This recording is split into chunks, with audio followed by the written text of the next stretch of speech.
Hi, I'm Mark Regev. And I'm Ruthie Blum.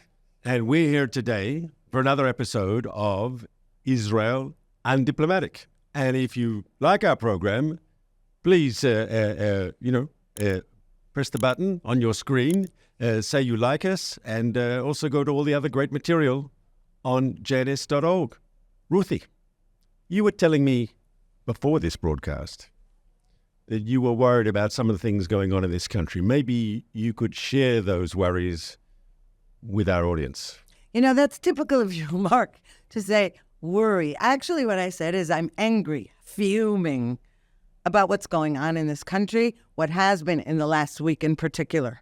I'll start with the most enraging of all, and that is our unfathomable release of 50 Hamas terrorists from prisons, among them the head of Shifa Hospital in Gaza, which of course isn't exactly a hospital. It's a Hamas weapons command post, a place where hostages were held. One in particular, as we know, Noah Marciano, was murdered there. And the head of the hospital knew exactly that. There's weapons there, there are hostages held there, and we let him go free, not in exchange for any hostages, not in exchange for anything, and we let the others go free. And the only reason that the public knows about that is because he got to Gaza and right away started doing TikTok videos about how atrocious his conditions in Israeli prisons were. So I want to answer that. I agree with you that this is, it's a difficult sell.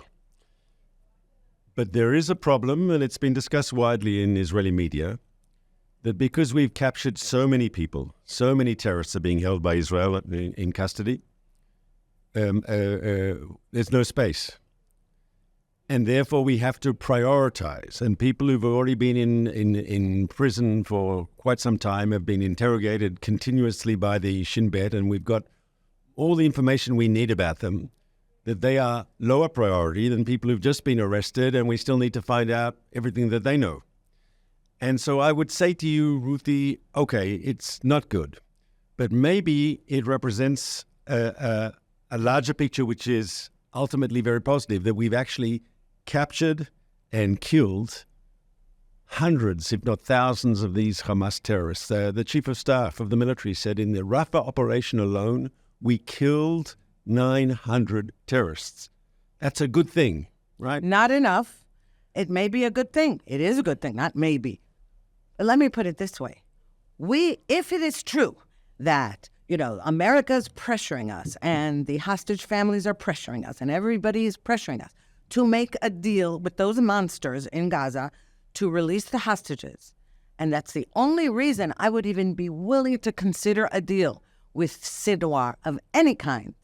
And there we are, releasing all kinds of animals and not in exchange for anything. And let me tell you something else. We are still providing humanitarian aid. We are now rebuilding, the electrical grid there. And this is while our hostages are starving and they have nothing and they have no visits even from the International Red Cross. So look, the head of the Shifa Hospital is obviously appointed by Hamas. He's obviously intimately connected with the Hamas leadership, if not one of them himself. I'm not privy to the intel about him, yes, but it's clear he was appointed by Hamas and he was doing Hamas's bidding. It's clear when we had all this information about there being a Hamas command and control center underneath his hospital, he was out there saying it's not true. He was deliberately covering it up. He was covering up all the Hamas activity in the hospital, denying it, and at the same time allowing it to happen. Am I happy that this guy has been released? No. But it's the job of someone, if there's, X number of places in Israeli prisons. Obviously, we should try to be expanding that. But if we have to prioritize because we've got X plus 2,000, and this person was seen objectively as being less of a threat, and we've got the information we need, and someone more dangerous who's going to give us more intelligence, it's better to keep him incarcerated than someone who's already a has-been, so to speak. Okay, interesting, though, that instead of saying that, although it is true that the Shin Bet Security Services did say that he he met the criteria for those who can be released, something like that, some nonsense like that. But the rest of the country went ballistic, and everyone is blaming everyone else. The prime minister, the national security minister, the defense minister, everybody's saying, not me, it's him, it's not me. That means that what you just said really wasn't on their mind. Nobody said, look, we calculated that we might as well have let him go. And just to show you how much I think that we have really deteriorated, I have family in America who thought immediately, upon hearing this story, that we must have done it on purpose. We flipped him and we're sending him back to Gaza, and he's going to be an agent for us.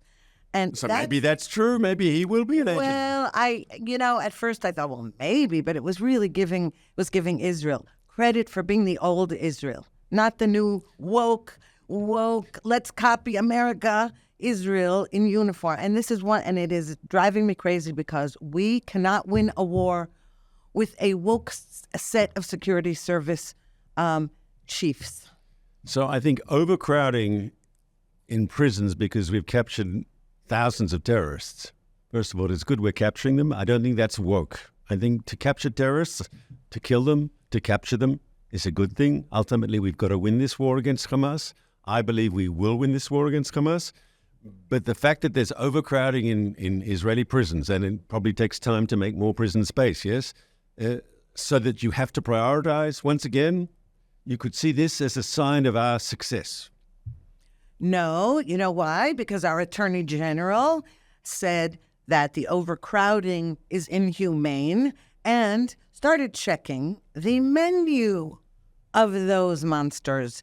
No, they don't have enough protein. They don't have enough. Now, it turns out there's a certain amount of calories per day, according to international law.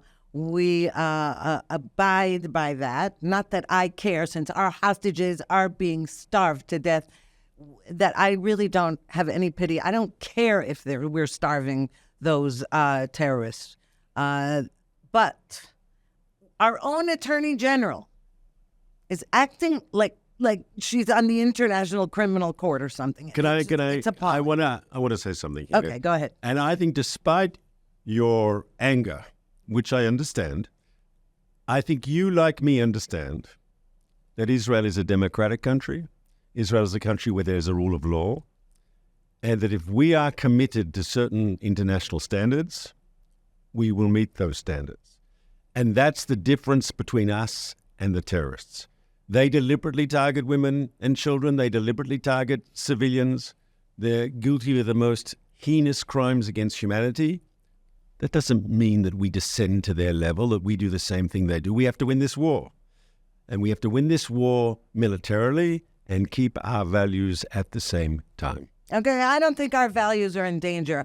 I know the left in Israel, the Israeli left, loves to say that our values are always at risk of being harmed. No, we are harmed is being influenced by American and European liberalism, and also by the idea that no matter what the truth is and no matter what actual justice is, we have to make sure to show it and appeal to the sensibilities.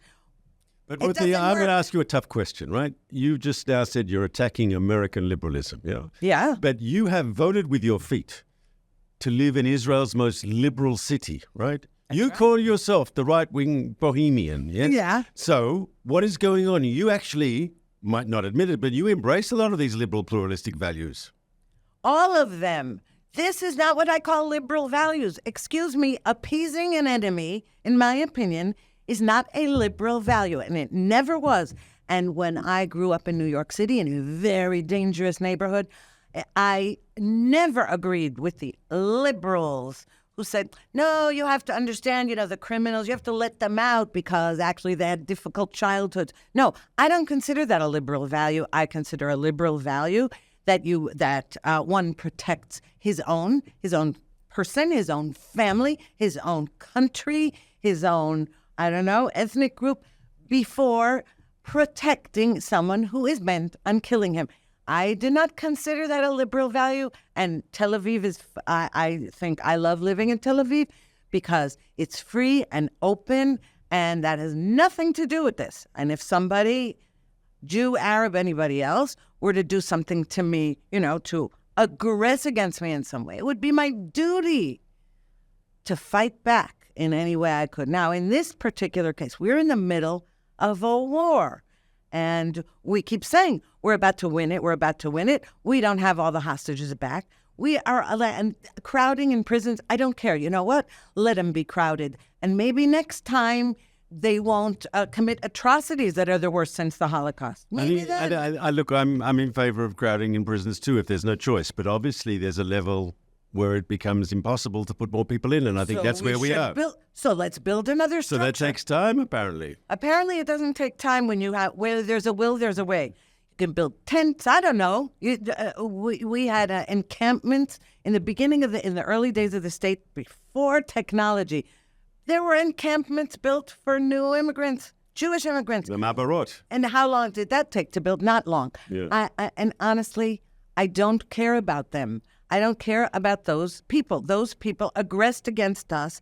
This was not our fault, and now we have to beat them, and we still have to return hostages, dead and alive, and that is as if that isn't bad enough. Let me tell you, 20 years ago, even more than 20 years ago, when my kids started going into the army, do you know that even then I had to say to them, listen, before they put on their uniform, I said, listen to me. I'd rather visit you in military prison than in a graveyard, because even at that time, it was like you were sending your kid off into a dangerous situation, but he needed to carry a law book with him. It's outrageous, and now it's even worse because we're in the middle of this horrific war, and all of a sudden there's limitations. No, we may not target civilians in Gaza, even if they participated in the massacre on October 7th, which many civilians, I say, loosely, on October 7th. They came in, they looted, they raped, they did everything. We're also not allowed to target Hamas police unless they're specifically part of the El Azadin Qassam brigades, which is the so-called military wing, as though Hamas has any other kind of wing than military. So I think that we are being suicidal, and I'm fed up with it. That's very interesting coming from you, and it makes it's a criticism of the Israeli government. I mean, much of the criticism of the Israeli government, of course, comes from the left that never liked the government in the first place. But you're obviously from the right, and yet you're expressing now concerns. Do you think that's why this, in recent polls, this non-Likud right-wing political party is doing so well? No, I think it's if it's doing well in the polls, that's just one of those, how people fantasize about change. Yeah. Oh, here's a solution. We can get rid of Netanyahu and we won't have this kind of government, so we're going to have some other concoction no, I don't think it means anything. Certainly not. No, we're not in an election cycle right now, and all these polls are ridiculous. But you're right. What I would like to say is, how come when the so-called extreme right-wing government we have, do we ever get credit for all of this liberalism and bending over backwards to prove things to the International Criminal Court, to the international community, to the UN? That for this we needed such an extreme right-wing government. Extreme, I say, we're not an extreme right-wing government. We are a conservative government. But listen, if what we do is behave like a left-wing government, then you tell me, what difference does it make who's in power? So let's talk about who's in power. Recently, Netanyahu said that we're within weeks of ending the operation in Rafah. The chief of staff of the military has said the same. That we're winding up the second stage of the war, and we're moving out of the high-intensity combat situation into a third stage, which is going to look more like Israel going in and out as we need to go out to deal with different threats, but not the sort of large-scale operations that we've seen up until now. And that raises a number of questions, because as we move into this new stage of the war, what does that mean for Gaza, and more importantly, what it means for Lebanon? I heard a report that what Hezbollah wants to do is when major combat operations end in Gaza, then they'll have an excuse to stop hitting us in the border, and then it'll just be quiet in the north. Now, that contradicts Israeli policy, which says, no, we're not in the north returning to an October 6th reality.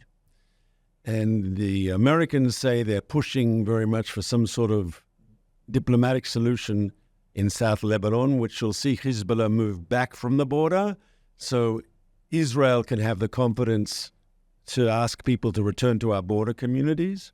I can be cynical sometimes. I can think maybe it will require an Israeli military operation in the north to get to that sort of understanding, that new reality in South Lebanon. But ultimately, Ruthie, if we're moving into stage 3 of the war in Gaza, and maybe we're close to a new reality in South Lebanon, we can say, despite the soldiers we're losing in battle, despite all the problems, maybe this is going okay. No, it's not. And first of all of this talk of, we're treating Hezbollah and Hamas as though they're some kind of normal country, rational actors. Now, they may be rational in their own, in terms of their own worldview and the Iranian regime that supports them. But we are treating them as though they're some kind of negotiating partners of some kind.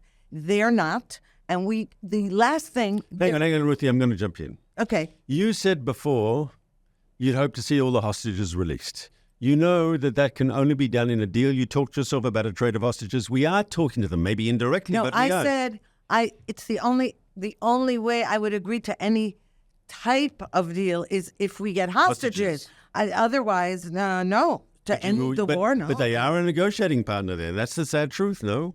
Even if it's indirectly through the Qataris and the Egyptians. Well, I don't know. I think if you are threatening somebody or somebody is fearing for his life and then coughs up something you want, I don't know if you're calling that negotiating. I don't know what you call that.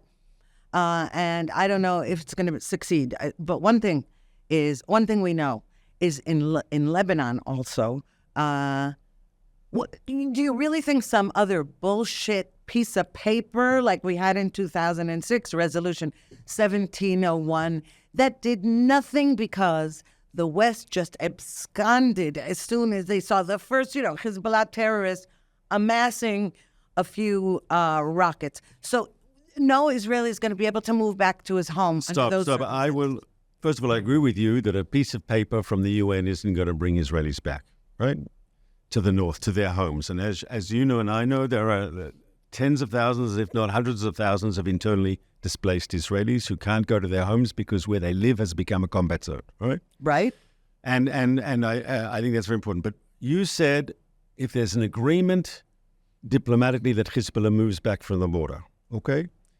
Now, if there is such an agreement and Hezbollah breaks the agreement, I think we have to look at ourselves. It's how we respond. It's like the first time when we pulled out of Gaza, there was a rocket or an explosion, right? Had we responded forcefully, maybe we wouldn't be where we are now. That's my point. My point is we have stopped being, that's exactly my point. And let me tell you, with disengagement, Sharon, who said he announced this, we're going to withdraw, to protect Israel for all the suicide bombers that were coming in from Gaza. Okay, that's it. We're going to pull all the Jews out. We're going to put up a fence and one pebble that comes over there, not let alone a rocket. We're going to go for them. Now, at that time already, we were saying, yeah, right, one CNN camera or something is around there. We're not going to do anything.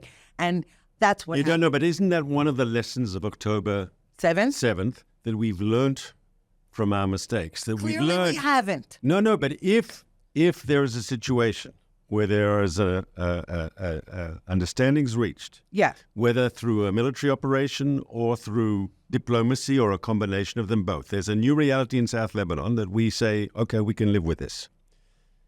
And then the onus is on us to enforce the agreement. Blitz them if they have Correct. And I think that's one of the lessons we've learned from October 7th. You cannot appease. You cannot turn the other cheek. You have to stand up for what was agreed to. The UN decided back in 2006, and you're 100% correct in criticizing it, 1701, there should not be any Hezbollah fighters south of the Litani River. That's a UN decision, not an Israeli decision. And yet, obviously, South Lebanon, up until October 7th, was flooded with Hezbollah fighters, Hezbollah fortifications, rocket launchers. Exactly. So here's the thing. We have an amazing army of soldiers who are dedicated. They work hard. They see a mission and they go for it. We have a general staff and defense minister. We have the upper echelons who are who say that victory isn't exactly, not exactly achievable. And anyway, we can't really beat Hezbollah or Hamas, and we can't. So and of course, we always prefer a diplomatic solution to a military one. Said, I need our military chief saying that? Excuse me. No, let the poets and the demonstrators say that. We want our military to be saying, no, let us kill as many enemies as we can. I'm extremely angry at all this. And we're tying the hands of the soldiers by telling them they need a law book before they do anything. And one other thing, our defense minister, Gallant, was just in Washington, chumming it up with Blinken and Sullivan, and they're having all these talks about the area. And Gallant said, our beef isn't with the people of Gaza or the people of Lebanon. No. It's only with Hamas and only with Hezbollah. That is false. And that sounds, it's like he and Blinken, they are living in little fantasy land, because Blinken says, oh my goodness, you've lost sovereignty of the North, and therefore, quickly, sign another useless piece of paper. I am appalled. So I'll talk about that. Once again, no one in Israel, I think, today is going to agree to a useless piece of paper. If there will be arrangements, and I think in the North it's possible, yes? It's not impossible. There will be arrangements for a new security reality in the North. Obviously, there'll be understandings reached between Israel and the United States.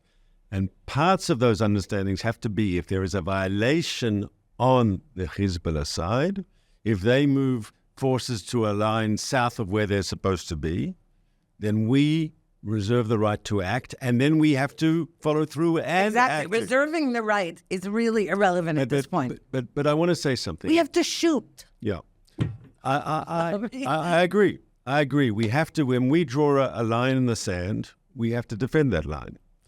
Let me be clear. Then comes the international this and the international that. This court, that court, the UN, the head of human rights this, human rights that. And then what do? We've then got to we say, stand up. no, we're the most moral army in the world. We're the most moral. Meanwhile, our enemies are laughing their heads off because they say, a moral army. Talk about, an oxymoron. We don't want to be a moral army. We want to be a victorious army. And, the morals are given. We are moral people. But let's be clear, though. Let's be clear, though. Ruthie, I think you're speaking nice in theory, but in practice, it is more complicated. And I think our viewers and listeners know that. I mean, when October 7th happened, we could have just carpet bombed Gaza.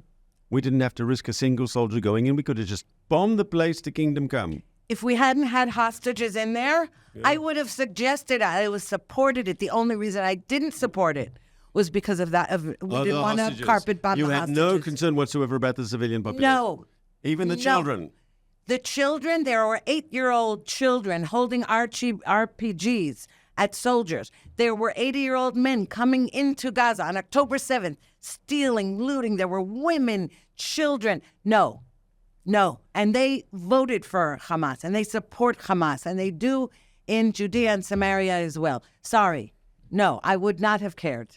No. So it's our babies or theirs. No, I would, of course, think it's our job as a country to prioritize the defense of our own people. That's the job of every government, of every democratic government.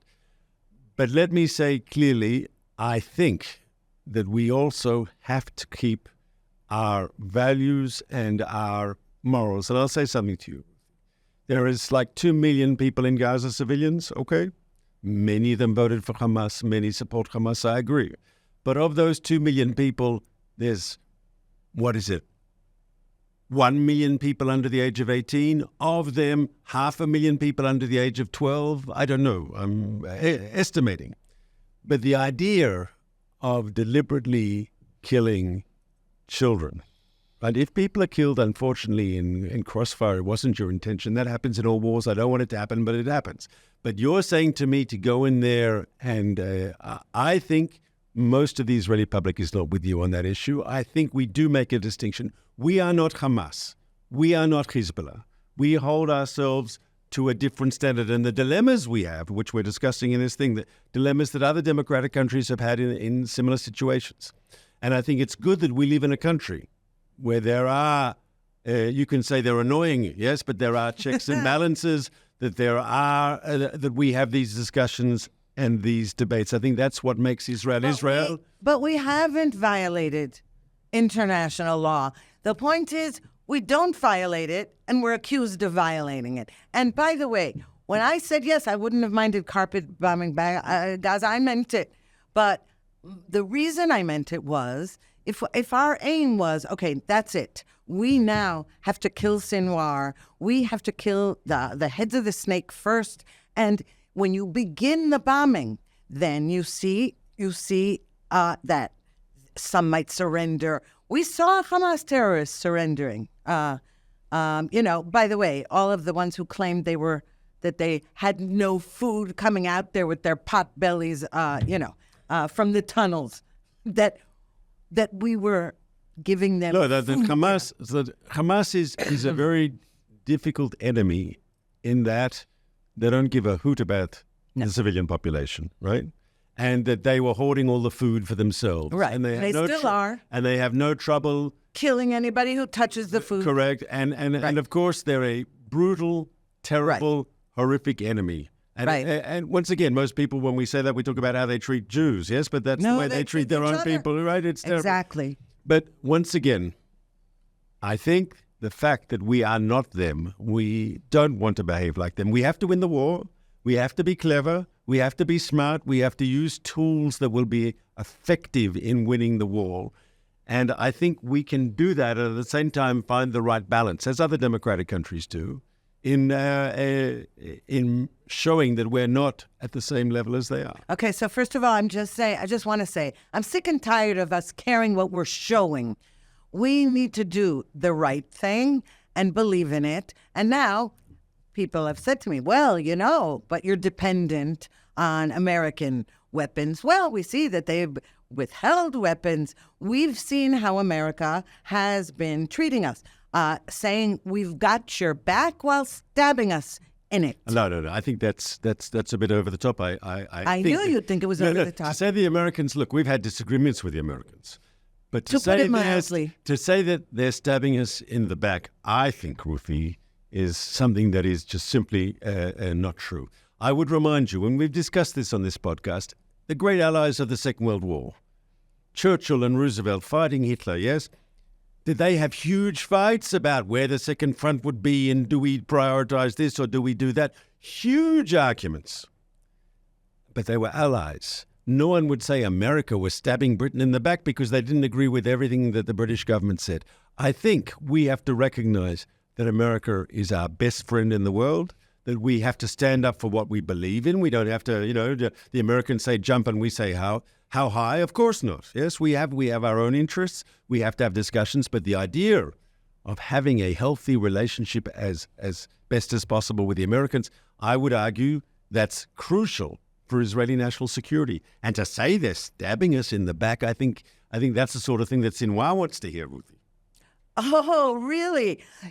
I'll tell you what Sinwar likes to hear. He likes to hear Blinken saying we have to have a Palestinian state. Notice I didn't say Biden. You know why I've stopped saying Biden? Because, the jig is up.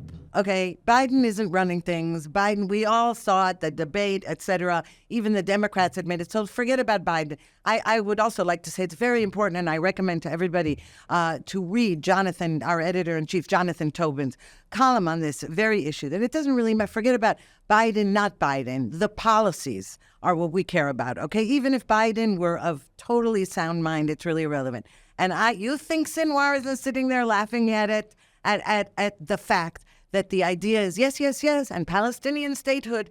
From the day one of this war, that's what the Americans were doing. They were saying, listen, this is a horrific tragedy that happened to you.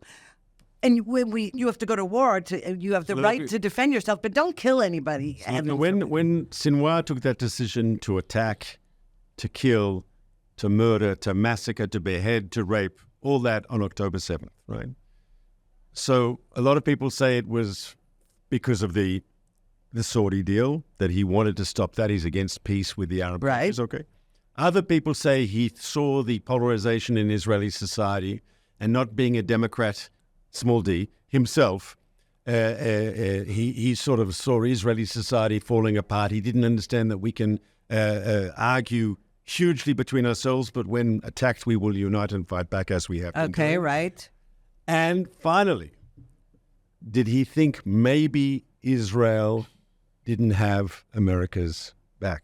Right? Did he think that America wouldn't be there for us? And we have an interest. We have an interest in the Iranians and Hezbollah and in Hamas understanding that the U.S.-Israel alliance, we can disagree on all sorts of things, but that alliance is strong. And that's good for Israeli security. That's good for what our enemies perceive. Look, if he thought that America might not be on our side, he had good reason, because Biden was snubbing Prime Minister Netanyahu up until the war started, okay? We saw it. It was on display. Everybody knew it. It wasn't hidden. I'll just say something. I'm not going to get into Sinwar's mind. I can tell you one thing, though. Leading up to October 7th, every weekend, there were riots on the border. Hamas terrorists. There were kids coming to the border. They were throwing balloons with rockets. With incendiaries, not just balloons. Yeah. Fire balloons, bombs. And in the north, Hezbollah set up tents. And we were just sitting there, sitting ducks. So these are mistakes that we have to admit that Israel also made. It's not fair to blame it all on the United States. I don't blame the United States should have attacked Iran. That's what I blame the United States for. We in our behavior towards Gaza, and all this will have to be investigated, yes, and from the top down, political leadership, military leadership. How is it that October 7th happened? How is it that they caught us with our pants down? And that's a whole deep conversation, because October 7th is a huge, first and foremost, Israeli screw-up, right? We were caught unprepared. We faced a threat that we weren't ready for, and this is a country that prides itself on great intelligence. Our security services did that. They didn't warn us. They didn't read the map correctly. They did it. I'm telling you, this that's why I say, if you look, if you observe them, it's as though rather than being, the tough, in the movies, the Mossad and the CIA, all these, big bad guys, they're a bunch of, people who are going to end up at a think tank, a left-wing think tank. And that's who you want running your internal and external security? I don't. I am more optimistic, and with this, I'll finish. Okay. I'm saying there were mistakes on October 7th. There were mistakes leading up to October 7th. But I am convinced of the resilience of Israeli society, of the inner strength of Israeli society. And I am sure, just as we learned from mistakes in October 1973, we will learn from these mistakes. Our national security will come out of this with lessons learned, and we will bounce back. And I look forward to continuing this discussion next week. I look forward to it too.